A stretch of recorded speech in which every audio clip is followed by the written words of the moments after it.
Case learning platform की team की ओर से मैं आप सभी का स्वागत करता हूं।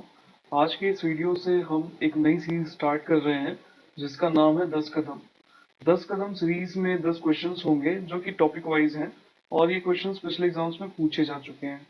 इन प्रश्नों की सटीक व्याख्या की जाएगी जिससे ये टॉपिक्स आपको आसानी से समझ में आएंगे। लगभग हर एग्जाम्स में क्वेश्चंस रिपीट होते हैं, कभी कभी बिना किसी परिवर्तन के या फिर कभी कुछ चेंजेस के साथ।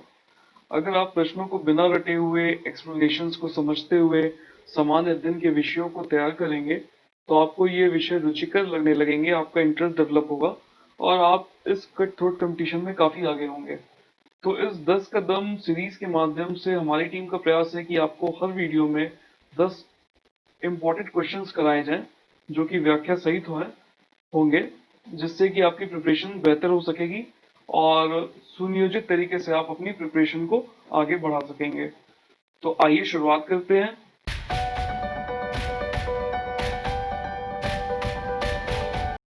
देखते हैं पहला क्वेश्चन कहता है हमारा कि औरंगजेब की मृत्यु के बाद मुगल साम्राज्य का शासक कौन बना था।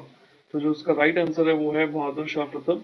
बहादुर शाह प्रथम औरंगजेब के मरने के बाद ये राजा बने थे, मुगल सम्राट बने थे। औरंगजेब की जो मृत्यु हुई थी वो 1707 में हुई थी।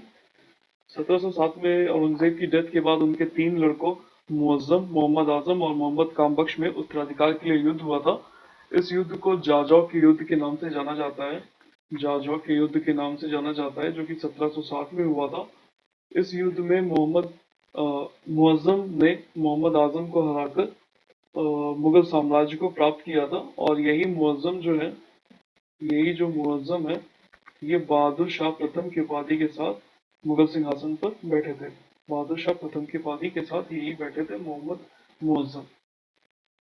देखते हैं अगला क्वेश्चन कहता है कि निम्नलिखित में से किस मुगल सम्राट ने अंग्रेजों को बंगाल में शुल्क मुक्त व्यापार की सुविधा दी थी। तो इसका जो राइट आंसर है वो है फर्रुख सियर। फर्रुख सियर ने 1717 में एक फरमान जारी किया था जिसमें अंग्रेजों को 3000 रुपए सालाना देके बंगाल में बिना किसी अतिरिक्त टैक्स के या चुंगी के व्यापार करने के अधिकार दिया गया था। हुआ यूं था कि एक एक ब्रिटिश दूतमंडल था जो कि जॉन सरमन के नेतृत्व में मुगल बादशाह फर्रुख सियर के दरबार में पहुंचा था और उनसे कुछ व्यापारिक रियायतें चाहता था। उस समय बादशाह फर्रुख सियर जो थे एक भयानक बीमारी से ग्रसित थे और सर्जन एक थे हैमिल्टन। ये क्वेश्चन भी पूछा जाता है कि एक सर्जन थे हैमिल्टन।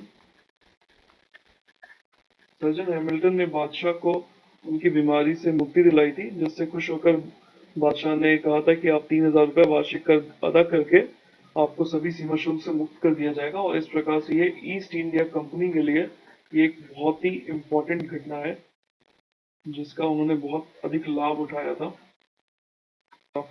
अगला क्वेश्चन देखते हैं। अगला क्वेश्चन कहता है कि किस मुगल सम्राट ने राजा सवाई जयसिंह को मिर्जा की उपाधि से। इस क्वेश्चन का जो राइट आंसर है वो है जहांदार शाह।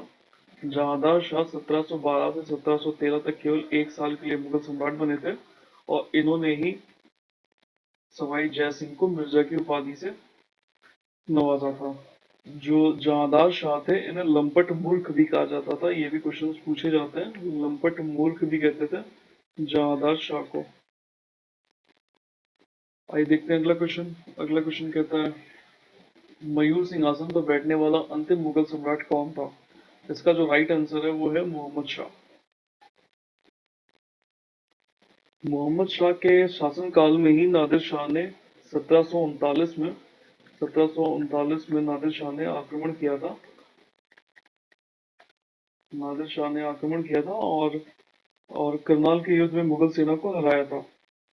नादिर शाह जब वापस लौटा तो अपने साथ कई हजार रुपए, कई करोड़ रुपए का सोना और जवाहरात, हीरे जवाहरात और कोहिनूर हीरा और तख्ते ताउस जिसे कि मयूर सिंहासन भी कहा जाता है, ये वापस ले गया था। तख्ते ताउस को बनवाया था शाहजहां ने। तो इसका जो आंसर है, राइट आंसर है वो मोहम्मद शाह। और मोहम्मद शाह का जो शासन काल था वो 1719 से लेके 1748 तक था। देखते हैं अगला क्वेश्चन कि नादिर शाह के आक्रमण के समय मुगल शासक कौन था। देखिए ये क्वेश्चन पिछले क्वेश्चन से ही है। 1739 में नादिर शाह का आक्रमण हुआ था और उस समय जो मुगल शासक था वो था मोहम्मद शाह, जो इसका की राइट आंसर है। और मोहम्मद शाह 1719 से लेके 1748 तक मुगल सम्राट था। कौन सा मुगल बादशाह रंगीला के नाम से जाना जाता है। तो रंगीला के नाम से मोहम्मद शाह को ही जाना जाता है। ऐसा इसलिए कहा जाता है क्योंकि वो काफी समय हरम में बिताता था और इनका इसका विलासी आचरण था, इसी कारण से रंगीला कहा जाता था। अगला क्वेश्चन देखते हैं। अगला क्वेश्चन कहता है हमारा कि प्लासी के युद्ध के समय किस मुगल शासन का शासनकाल था। तो इसका जो राइट आंसर है वो है आलमगीर द्वितीय। आलमगीर द्वितीय इसका जो राइट आंसर है। प्लासी का युद्ध जो हुआ था, प्लासी का युद्ध 1757 में हुआ था और इसमें जो अंग्रेज की जो सेनाएं थी वो जनरल हेक्टर मुनरो के नेतृत्व में बंगाल के नवाब को हराई थी इसमें। और इस दौरान जो मुगल शासक थे वो थे आलमगीर द्वितीय। जब हम लोग बंगाल अलग से पढ़ेंगे तब उसमें मैं आपको डिटेल से समझाऊंगा कि प्लासी का युद्ध के क्या कारण थे और ये कब हुआ था, किनके बीच में हुआ था। देखते हैं अगला क्वेश्चन। किस मुगल शासक के समय में दिल्ली पर अंग्रेजों का अधिकार हो गया। इसका जो राइट आंसर होगा वो होगा शाह आलम द्वितीय। शाह आलम द्वितीय का जो वास्तविक नाम था वो था अली गौहर। अली गौहर और ये आलमगीर द्वितीय के बाद अगला मुगल बादशाह था और इसका जो शासनकाल था वो था 1759 से 1806 के बीच में। और 1803 में ही दिल्ली पर अंग्रेजों का अधिकार हुआ था। तो इस क्वेश्चन का जो राइट आंसर होगा वो होगा शाह आलम द्वितीय। अगला क्वेश्चन के बारे में कहता है कि बक्सर का युद्ध के किस मुगल शासक ने बक्सर के युद्ध में बंगाल के अपदस्थ नवाब मीर कासिम का साथ दिया था। तो इसका भी जो राइट आंसर है वो है शाह आलम द्वितीय। शाह आलम द्वितीय का जो शासनकाल है भी मैंने बताया 1759 से 1806 के बीच था। और जो बक्सर का युद्ध हुआ था ये लड़ा गया था 1764 में। बक्सर के युद्ध में शाह आलम द्वितीय युद्ध लड़े अंग्रेजों के विरुद्ध। जो बंगाल के अपदस्थ नवाब थे मीर कासिम का उन्होंने साथ दिया था। और इसमें अवध के नवाब शुजाउद्दौला ने भी मीर कासिम का साथ दिया था। और इसमें ये जो तीनों सेनाएं मिलकर लड़ी थी, चाहे वो बंगाल के नवाब हुए, मुगल सम्राट हुए और अवध के नवाब जो हुए, ये तीनों लोगों की सेनाओं को सम्मिलित रूप से अंग्रेजों ने हराया था। और इसके बाद से अंग्रेजों की शक्ति भारत में काफी व्यापक हुई थी। और आज का आखिरी क्वेश्चन कहता है कि भारत का आखिरी मुगल सम्राट कौन था। इसका आंसर जो है वो होगा बहादुर शाह जफर। बहादुर शाह जफर को ही बहादुर शाह द्वितीय भी कहते हैं। बहादुर शाह द्वितीय जो थे वो जफर उपनाम से शायरी लिखा करते थे, इसीलिए इन्हें बहादुर शाह जफर भी कहते हैं। और इनका जो शासन काल था वो 1837 से 1862 था। और ये एकमात्र मुगल सम्राट थे जिनकी मृत्यु भारत के बाहर हुई थी, क्योंकि इन्हें अंग्रेजों ने रंगून निर्वासित कर दिया था।